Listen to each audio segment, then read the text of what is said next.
आने से एक पेड़ टूट जाता है और टूटा हुआ भाग इस तरह मुड़ जाता है कि पेड़ का शिखर जमीन को छूने लगता है और इसके साथ 30 डिग्री का कोण बनाता है। ध्यान से समझना, मान लो कि यहाँ पर कोई पेड़ है, पहले इसका इमेजिनेशन हम लोग फिगर बना लेते हैं, जो इमेजिन करके ये क्या है, पेड़ है और ये आंधी आया और ये क्या हुआ, टूट गया और टूट के ना ये ऐसे जमीन से जाके लग गया ऐसे, ठीक है। थोड़ा सा इसको बड़ा बना, समझ गए ना। तो मतलब इसका जो शिखर वाला हिस्सा है वो किसको छू दिया, जमीन को। क्या इस इमेज से समझ में आ रहा है, ठीक है। और जमीन के साथ 30 डिग्री का कोण बना दिया, मतलब कि जब ऐसे यहाँ पर छू रहा है ऐसे, तो ये कितने डिग्री का यहाँ पर कोण बना दे रहा है, 30 डिग्री का। और पेड़ के पाद बिंदु की दूरी जहाँ पेड़ का शिखर जमीन को छूता है 8 मीटर है। सुनो, यहाँ पर छू रहा है और पेड़ का पैर यहाँ पर है, तो इसकी दूरी कितनी है, 8 मीटर। कोई दिक्कत, तो ये हम टच कर दिया है। अब सुनो इधर, आंधी आने से एक पेड़, अब हम पेड़ ऐसा बना रहे हैं, देखो लो, पेड़ बन गया। आंधी आने से पेड़ टूट जाता है, माना कि पेड़ यहाँ से टूट गया, ठीक है। और ये पूरा हिस्सा कहाँ आके लग गया, जमीन पर। ये पूरा हिस्सा कहाँ आके लग गया, यही वाला हिस्सा, ये हिस्सा है। बात समझ में आई, फिर से समझो। ये अगर समझ गए तो हमारे सवाल बहुत आसान हो जाएगा, बहुत ज्यादा आसान। क्या हम समझाने की कोशिश कर रहे हैं कि हमारा ये पूरा पेड़ था, ये पूरा पेड़ है, ठीक है ना, यहाँ से टूटा और ये जो हिस्सा है ना, इतना जो टूट गया है इतना ऊपर का, वो ऐसे आके लग गया। मतलब कि अगर ये 10 है तो ये भी तुम्हारा मतलब वही वाला हिस्सा है, ये और ये सेम है, ये और ये सेम है। वही ऊपर वाला टूट के कहाँ आके लग गया है, नीचे वाला, नीचे आके लग गया। कोई दिक्कत, इतनी बात समझ में आ गई कि ये जो इतना ऊपर है वही ये चीज है। ये दिमाग में बैठ गया ना कि यही हिस्सा टूट के ऐसे लग गया है। ध्यान देना लोग, कितने डिग्री का कोण बना रहा है, 30 डिग्री का बना दिया, 30 डिग्री का कोण। पेड़ के पाद बिंदु की दूरी, सुनो, ये पेड़ का पैर हो गया और जमीन को छूने लगता है। पेड़ का शिखर ये यहाँ जमीन को छू रहा है ना, तो इसके बीच की दूरी कितना दिया है, 8 मीटर। मत बनाओ अभी, क्वेश्चन को तोड़ना सीखो। ऐसे ऐसे क्वेश्चन आएंगे ना, तुम लोग को तोड़ने नहीं आएगा। हम इसमें ना तोड़ तोड़ के ये सब लिख रहे हैं, देखो कहाँ से तोड़ रहे हैं। पेड़ के पाद बिंदु की दूरी जहाँ पेड़ का शिखर जमीन को छूता है, ये पेड़ का पैर, ये पेड़ का शिखर, दोनों के बीच की दूरी 8 मीटर। पेड़ की ऊंचाई, तो पेड़ तो ये हमारा टोटल है ना, तो पेड़ का ऊंचाई याद करना है, मतलब कि पूरा कितना लंबा पेड़ था, ठीक है ना। अब मेरी बात सुनना, मत करो बात बीच में। हमको पूरी पेड़ की ऊंचाई याद करनी है ना। अगर हम ये निकाल ले इतना और ये निकाल ले और दोनों को जोड़ दे, तो पेड़ नहीं निकल जाएगा, क्योंकि ये वाला तो सेम है। बोलो, अगर हम इतना निकाल ले और इतना निकाल ले और दोनों को क्या करें, जोड़ दे, तो पेड़ की ऊंचाई निकल जाएगा कि नहीं निकल जाएगा, निकल जाएगा, आसानी से निकल जाएगा। नाम दे देते हैं, यहाँ पर नाम दे देते हैं ए, यहाँ पर नाम दे देते हैं बी, यहाँ पर नाम दे देते हैं सी, यहाँ पर नाम दे देते हैं। और इस क्वेश्चन में हम बोल दे रहे हैं कि जितना जितना ए बी होगा, जितना ए बी होगा उतना ही बी डी होगा। होगा कि नहीं होगा, इस बात को मत भूलना लोग, ठीक है। सुनो, अब हमको दो चीजें निकालनी है, एक तो बी सी और एक बी डी। तो एक एक करके निकालेंगे, देखो कैसे निकालते हैं। पहले पकड़ो लंब को, पकड़ लिए लंब को, और एक पकड़ लो आधार को। ऐसा कोई फार्मूला होता है क्या जिसमें लंब और बस आधार आता है, लाल बटा में कक्का। तो लंब और आधार किस में आ रहा है, tan में। मतलब कि कौन सा कोण लगेगा, tan 30 डिग्री, tan 30 डिग्री। तो लिखेंगे किस में, त्रिभुज ABC में tan 30 डिग्री बराबर कितना, लंब बटे आधार। चलो लंब बताओ, बोलो लो, आधार बताओ, CD, ठीक है ना। tan 30 का मान जल्दी से 1/√3। BC का मान नहीं पता है, CD का मान 8। जब बीच में बराबर हो तो तिर्यक 8 है कम, बटा में करड़ी में 3 बराबर BC आ आ गया? BC हम लोग निकाल लिए और ये कितना आया है? 8 बटा में करड़ी में 3। अब हमको क्या निकालना है? BD। BD। अब बताओ BD क्या है? कर्ण है। BD क्या है? ऐसा कोई फार्मूला है क्या जिसमें कर्ण हो और आधार हो? बोलो। अच्छा, क्यों हम दोनों में आधार को लिए? क्योंकि आधार का मान दिया था। आधार का मान दिया था। और अब बताओ, फिर लिखेंगे कॉस। पुनः त्रिभुज ABC में कॉस 30 डिग्री बराबर आधार बटे कर्ण। आधार मतलब CD और कर्ण मतलब BD। कोई दिक्कत? कॉस 30 का मान करड़ी में 3 बटा 2 और आधार का मान 8 और कर्ण का मान BD। कर्ण का मान B से लेके D तक। अब सुनो, ये तिर्यक गुणा होगा और ये इधर तिर्यक गुणा होगा, तो हमको चाहिए BD का मान। कैसे भी BD निकालो। तो करड़ी में 3 अब BD, करड़ी में 3 BD बराबर 16। 8 दूना और BD बराबर 16 बटा में करड़ी में। क्या हमने कर्ण भी निकाल लिया? कितना आया है? 16 बटा में करड़ी में। अगर BD 16 बटा करड़ी में 3 है तो AB भी तुम्हारा 16 बटा में करड़ी में 3 ही होगा। कोई दिक्कत? वही तो हिस्सा टूट के गिरा है। अब हमको निकालना क्या था? पेड़ की कुल ऊंचाई। कुल ऊंचाई मतलब A से लेके C तक। A से लेके C तक को कैसे जोड़ेंगे? AB और BC। AB और BC। AB कितना निकाले हैं? 16 बटा और BC कितना निकाले हैं? 8 बटा करड़ी में 3। अब बताओ एलसीएम लो तो थोड़ा सा।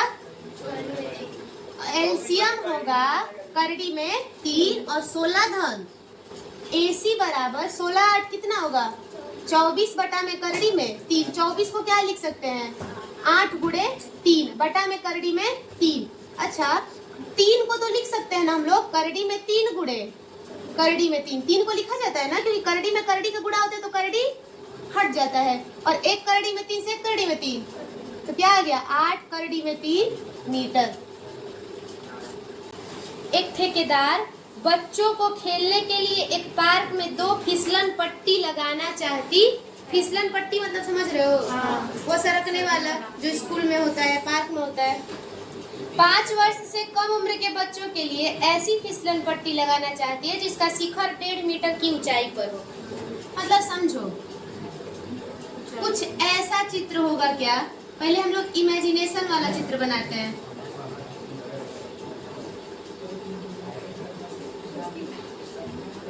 ऐसे सीढ़ियां होती है ना, बोलो लो, और ऐसे सीढ़ी पर चढ़ के इस पर से क्या करते हैं? वो सब सरकते हैं। ऐसा कुछ होता है क्या? तो ये हो गया तुम लोगों का 5 वर्ष से कम उम्र के बच्चों के लिए 1.5 मीटर की लंबाई। इसकी लंबाई कितनी है? 1.5 मीटर है, ठीक है ना। और यहाँ पर समझना, जबकि इससे अधिक उम्र के बच्चों के लिए, मतलब जो 5 साल से बच्चे बड़े हैं उनके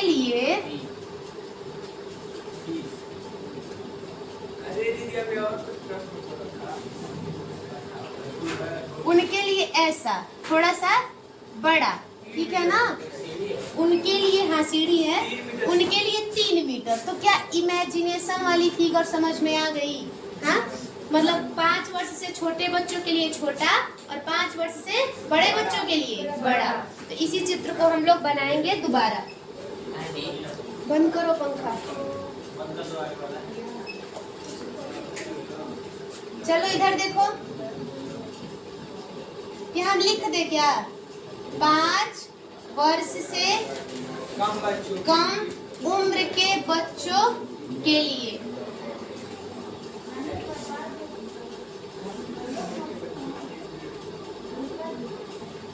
और इधर क्या लिख दे?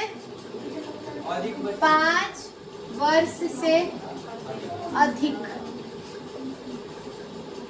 उम्र के दूसरा मार्कर दो तो बच्चों के लिए। तो दो दो चित्र बनेंगे ना इस क्वेश्चन में। तो कम उम्र के बच्चों के लिए छोटा चित्र, ये 1.5 मीटर, कितना मीटर, 1.5 मीटर। और ये हो गया तुम्हारा फिसलन पट्टी। क्या हो गया, फिसलन पट्टी। तो कम उम्र के बच्चों का कितना कोण बन रहा है, 30 की 60, 30 डिग्री ना। 1.5 मीटर वालों का 30 डिग्री। और ये है तुम लोग की फिसलन पट्टी, इसी पर से वो सरक रहे हैं, ठीक है ना। और अब 5 वर्ष से अधिक उम्र के बच्चों के लिए इसका दोगुना बनेगा ना।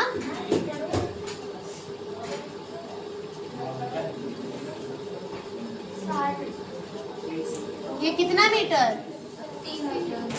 3 मीटर। किसी को चित्र में दिक्कत है क्या, नहीं है। तो यहाँ पर एक कोड नाम दे दे, A B C।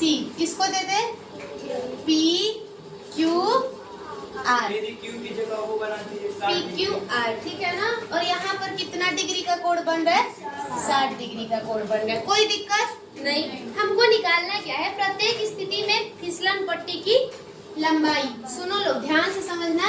ये तुम लोग का केस 1 है, मत करो। और ये तुम लोग का केस 2 है, ठीक है ना।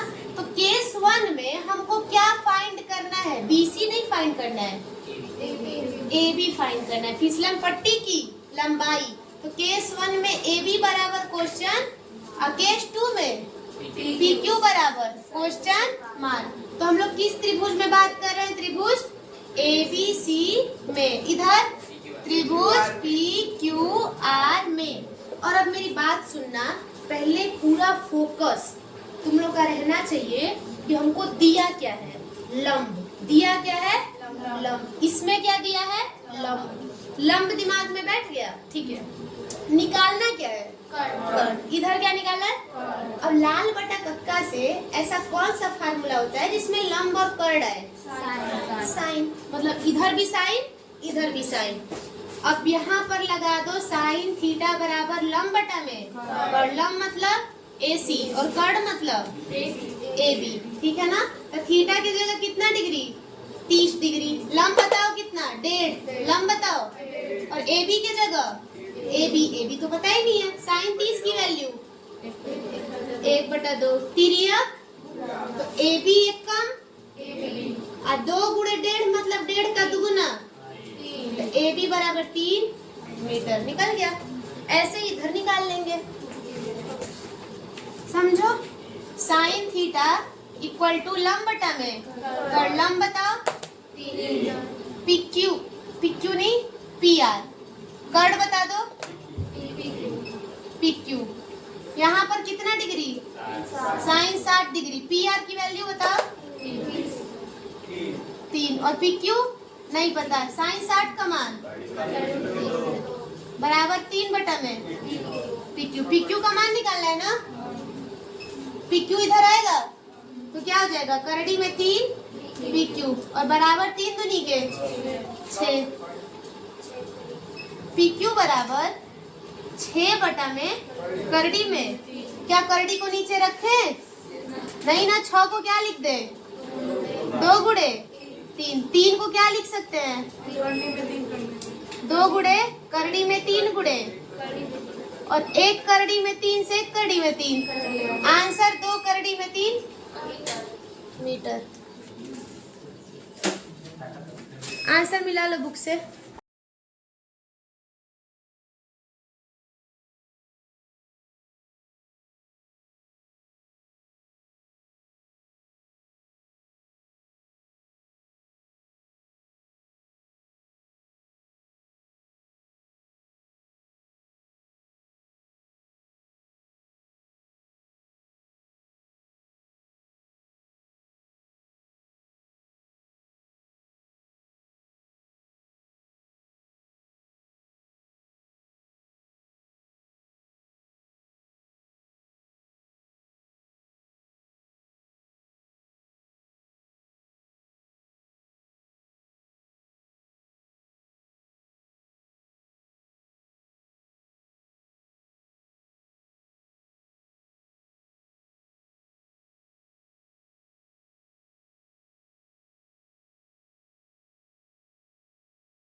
60 मीटर की ऊंचाई पर। सुनो, क्वेश्चन नंबर 5 में सबसे पहले तो भूमि बना लो। भूमि बन गया। भूमि से 60 मीटर की ऊंचाई पर एक पतंग उड़ रही है। उसके बाद क्या दिया है?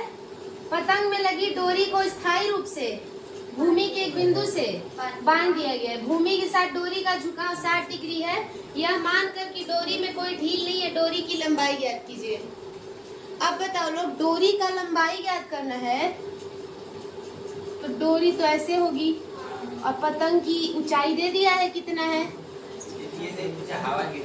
सुनो लोग, वह भूमि से 60 मीटर की ऊंचाई पर यहाँ पर एक पतंग उड़ रही है। बात समझ में आ गई? यहाँ पर एक पतंग उड़ रही है 60 मीटर की ऊंचाई पर। तो यहाँ से इतनी भूमि की दूरी कितनी है? मतलब ऊंचाई तो वो 60 मीटर है। ऊंचा कितना है वो पतंग? 60 मीटर ऊंचा है। उसके बाद बोला है कि पतंग में लगी डोरी को, ये जो पतंग में डोरी लगी है, इसको स्थायी रूप से भूमि के एक बिंदु से क्या किया गया है? यहाँ से बांध दिया गया है। त्रिभुज ABC। डोरी की लंबाई ज्ञात कीजिए। तो डोरी तो यही है ना, डोरी की लंबाई मतलब AC। तो लिखेंगे यहाँ पर हम लोग डोरी की लंबाई बराबर AC बराबर क्वेश्चन मार्क। अब सुनो, कितने डिग्री का कोण बना रहा था? 60 डिग्री का ना। तो अब बताओ कि त्रिभुज कौन सा लेंगे हम? त्रिभुज ABC में ले लिए त्रिभुज। अब ऐसा कौन सा फार्मूला है जिसमें लंब की बात हो और कर्ण की बात हो? आधार तो ना दिया है, नहीं पूछ रहा है तो आधार को हम नहीं ध्यान देंगे। क्या लिखेंगे? साइन थीटा बराबर लंब बटा में लंब कितना है? BC है और कर्ण कितना है? AC है और थीटा कितना है? 60 डिग्री। अब बताओ, BC दे दिया है ना क्वेश्चन में 60, AC नहीं दिया है ना, तो AC की जगह AC लिखेंगे। साइन 60 की वैल्यू बराबर 60 बटे AC। गुणा कराओ, करड़ी में 3, AC बराबर 60 गुना के 120। AC बराबर क्या होगा? 120 बटा में करड़ी में 3। लेकिन करड़ी को बटा में नहीं रखते ना, यहाँ पर बहुत चीजें कर सकते हो। ऊपर में ही करण भी करा सकते हो। ऊपर में ही करण करा दो। करड़ी में 3 का ऊपर, करड़ी में 3 का नीचे गुणा करा दो। तो ऊपर हो जाएगा 120 करड़ी में 3 और नीचे करड़ी में 3 का गुणा करड़ी में 3 से होगा तो 3। और ये कितनी बार में चला जाएगा? 40 बार में। तो AC बराबर